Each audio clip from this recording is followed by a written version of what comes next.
السلام علیکم، دیسی اردو ٹی وی کے ساتھ میں ہوں عائشہ حمید۔ آج کی اہم خبر صدر مملکت آصف علی زرداری کی جانب سے پاکستان سول ایوارڈز کے اعلان سے متعلق ہے۔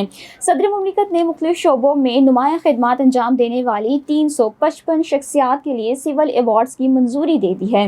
ان میں سیاستدان، اعلیٰ سرکاری افسران، فنکار، گلوکار اور دیگر شعبوں سے وابستہ شخصیات شامل ہیں۔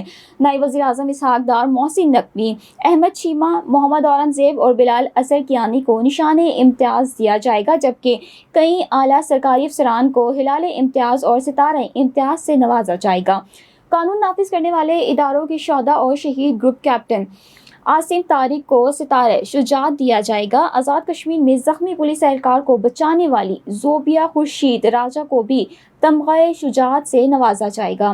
شعبی شخصیات میں ترنم ناز اور نشو بیگم کو ستارہ امتیاز، جبکہ اداکارہ غزالہ کیفی کو تمغہ حسن کارکردگی دیا جائے گا۔ اس کے علاوہ ترکیہ کے 3 وزراء کو ستارہ پاکستان دینے کا اعلان بھی کیا گیا ہے، جبکہ قائد اعظم کے معالجین کو بعد ازاں مرگ نشان قائد اعظم سے نوازا جائے گا۔